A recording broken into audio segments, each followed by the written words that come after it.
If like me, you're tired of paying monthly Adobe fees and you want a real alternative on Mac, ACDSee Photo Studio is a great viable alternative. Over the past month, I've been using ACDSee Photo Studio to see if it can realistically replace Lightroom for Mac users. ACDSee has literally been around for decades. I can remember my dad using it back in the 90s if you want to know how old this is. And last year I was able to do an in-depth review of the Photo Studio Ultimate on Windows. At the time, the biggest downside was the lack of proper Mac support, so it's exciting to see that we finally have a version that works on it. I was genuinely impressed with the software back then, especially considering that I hadn't used ACDSee in years. They've really come a long way, and the fact that this is a one-time purchase with no monthly subscription makes it that much better. Although many of us are still using Adobe, the constant monthly fees is a genuine concern for most users.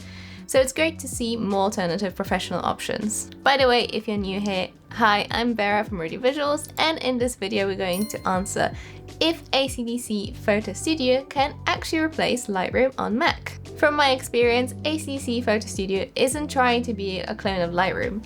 It does things slightly differently, and because of that, there is a small learning curve at first. When I first tried it a year ago, it took me a few edits to really get to grips with the interface and where all the different adjustments I use are. For those of you who are not familiar, ACDSee is a photo editing and asset management software. It offers many of the same tools you would expect a photo editing software to have, from basic exposure and color adjustments to more advanced features like AI masking and object removal. Where ACDSee really shines for me is how it handles asset management. In my option, this is an area where it actually does a lot better than Lightroom. Not to mention that you can just purchase this software once and skip having to deal with those monthly subscription fees, which is just so appealing nowadays when everything seems to have some sort of a paywall to use. We literally have a kitchen appliance that has a subscription. So in this video, I'll cover everything I've mentioned so far, but not to make it overly long, I won't be going into too much detail about every single feature. I'm aware that a Mac version of ACDSee Photo Studio has been around for quite a while now, and many of the basic features would have been already covered in other reviews. Instead, I'll focus on how the software feels to use right now, and take a look at what's new in this 2026 version, like AI denoise and AI presets. But before we get started, full disclosure, ACDSee did send us the software for free to review and helped us cover some of the production costs. That said, all our thoughts and opinions in this video are fully independent. But if you are interested in trying out this software for yourself, you'll find all the links in the description below, including a link to a free trial as well. So I highly recommend giving it a go and experience it for yourself before making any decisions. So here we have the ACDSee Photo Studio 2026 open on my Mac. Straight away, as you would expect, it looks and feels very similar to the Windows version. If you're coming from Lightroom, a lot of this will feel very familiar. I found this interface to be quite intuitive as well, so it shouldn't take you too long to get to grips with all the differences. So this is the Manage page, which is where you can browse and organize all of your photos. One thing I really like about ACDSee Photo Studio is that you never have to import anything. Your photos get automatically pulled through to the software, which for me feels so much more sleeker and more efficient. I often find the importing and deleting process in Lightroom to be a bit of a hassle, which usually ends up in me having like tens of thousands of photos imported into it, and I never have time to sort any of it out. This is just so much easier. Over on the left-hand side, you can browse through your folders and jump straight into whichever one you want to work with. We've just come back from a very long trip to Indonesia, so as you can see, I've got plenty of photos here to get through. Now, the ACDSee Photo Studio has some fantastic filters to sort through all your photos, and because you can search for everything on your device, it makes it that much better. A new addition to this Mac version is the AI keywords, where the software scans images to automatically assign them keywords. It also features facial recognition, which is really useful if you want to quickly sort out someone's photos. I think we all have one of those family members that just wants everything straight away. Now, it does take a little bit of time for all the images to be scanned. I found that in order to trigger the process, you just need to open a folder within the software and the scanning will queue up. You can view the progress of this in the bottom right hand corner. So over on the right hand side, you'll see all the filters and AI generated keywords. If I click through them, the software instantly shows me all the images grouped into each category.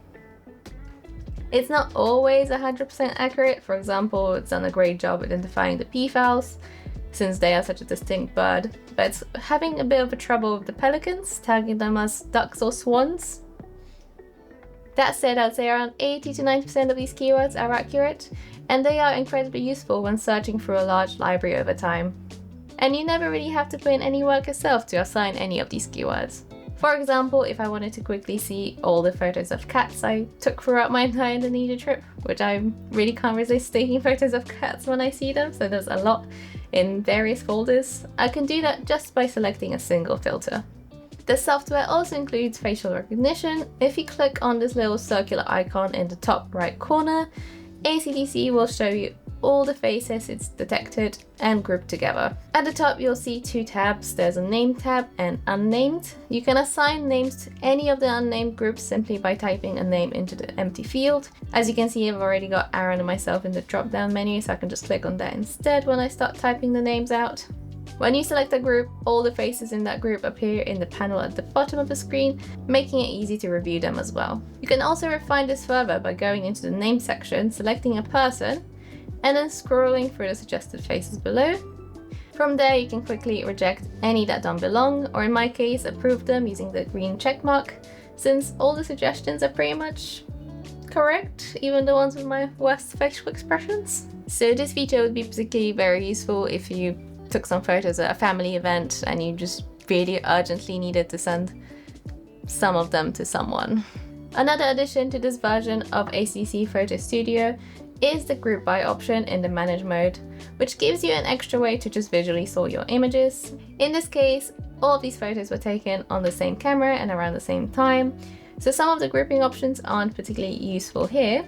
However, I can quickly group everything by rating, which for me is by far the most useful option, especially when I'm culling for a large set of images and I just want to review what I've rated. So this is probably one of those features that makes you think a little bit like, yeah, this should have probably been here from the start. Windows users have had it for quite some time, so while it's great to finally see on Mac, it does highlight that the macOS version is still playing a little bit of catch up, but I'll talk about this a little bit more later. Now let's actually go into the develop page and edit one of these photos, maybe this one of the active creator. It was super smoky up there, so the image is quite hazy and should be a good test for the editing capabilities. So on the develop page, over on the left hand side, you've got all your adjustment sliders along with access to masking tools. Across the top, you can switch between different tabs to access things like denoising, sharpening, straightening, and there's also a repair tab where you'll find tools like heal and clone. Over on the right hand side, you've got the histogram, presets, and a history panel as well, which I really liked because it lets you quickly step back and forth through your edits and see how the image looked at different stages. The sliders are slightly differently laid out compared to Lightroom, so it does take some time to just get used to where everything lives. I would definitely recommend just spending a bit of time clicking through all the different controls to just familiarize yourself with them. So for this image, I'm just going to add a little bit of dehaze and bring back some of that saturation as well as it's looking a little bit flat. I'll also deepen the shadows a bit and lift the highlights. So that already is looking much better at the bottom of the frame, but the sky is starting to look a little bit overexposed, and this is where the AI masking comes in handy. I can just select the sky mask and the software does a pretty good job automatically. And you also get controls to refine it, so I can add just a little bit of a feathering here. In my experience, all the AI masks have been fairly accurate. I'll just pop a few more examples here of how the software dealt with different masks and photos. I would say that this is pretty comparable to other softwares I've tried that have AI masking, like Lightroom. But going back to our creator image, now I can pull down the exposure and maybe reduce the saturation slightly as well, just to balance things out. Let's also go into the repair tab to remove that little annoying speck of dust that's showing in the sky. So the software pretty much has every tool you need to edit photos like these, from all the basic exposure sliders to more creative features where you can play around with the colors. But another feature in the 2026 version is AI denoise. This is something that a lot of photographers rely on, especially for wildlife or low light work. This photo isn't really that noisy, so I'm going to go back into the manage page and pick a different one. Let's use this photo instead. Now all you need to do is right click and select the AI tool and pick AI denoise. This opens up a new window where you can use this slider in the bottom left corner to control the amount of denoise, and to find that sweet spot between the image being too noisy and all the details being gone. It's a little bit annoying. This will save the image as a new file, so I recommend going to the options and changing the file format. so that you don't compress it. And so here is the before and after. I think it's done actually a pretty good job and relatively quickly too. I've run the AI denoise on some other photos just to give you a few more comparisons as well.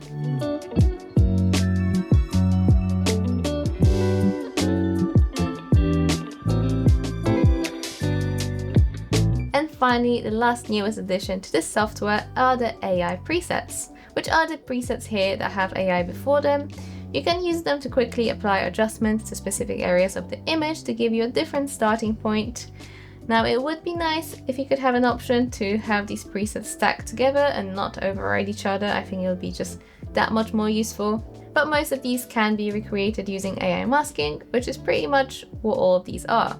They just create a new mask for you with some settings dialed in. Now, I can see this being particularly useful for those of you who are not familiar with photo editing, as it lets you see how to achieve different effects. So overall, I would say that the tools are pretty comparable to Lightroom, and when editing my holiday photos, I didn't feel like anything was missing in particular. I think that this may not be able to replace the Lightroom and Photoshop workflow. However, not everyone uses Photoshop, and even I don't use it all the time myself. Sometimes I just want something simpler to just be able to edit my holiday photos or wildlife. I mostly use Photoshop for portraits, products, etc. when I need to do a lot of retouching. I am hoping though that in the future ACDSee will continue adding more features since the Windows version feels so much richer. In terms of performance, I've not really encountered any issues at all. The software feels smooth and responsive, very similar to my experience on Windows. At least the version I am running has been reliable and I haven't had any issues with crashes or stability. Generally, everything has been pretty snappy. Everything loads quickly and I've not really noticed any lag when developing photos, which has been great. Now bear in mind, I am using a very high-end MacBook Pro with the M4 Max chip and 128GB of RAM, so your mileage may vary. I don't have a more entry-level or lower spec Mac to test this with, so unfortunately I can't speak for every Mac user out there, although I have read that some people do experience a few bugs and crashes here and there, so it's something worth keeping in mind. But from my own personal experience, no major issues here. Now in terms of cons, I would say the big one is that the Mac version of ACDSee Photo Studio isn't quite as feature-rich as the Windows version. Depending on your individual needs, this might be a deal breaker for you. In the past, I did review the flagship Windows version, Photo Studio Ultimate, which is aimed at more professional photographers. But even the similarly priced Photo Studio Professional on Windows still offers a broader feature set compared to what's currently available on Mac. It's a real shame that there isn't an equivalent to the Photo Studio Ultimate on Mac, as that version, although quite a bit more expensive, has so many high-end and professional tools.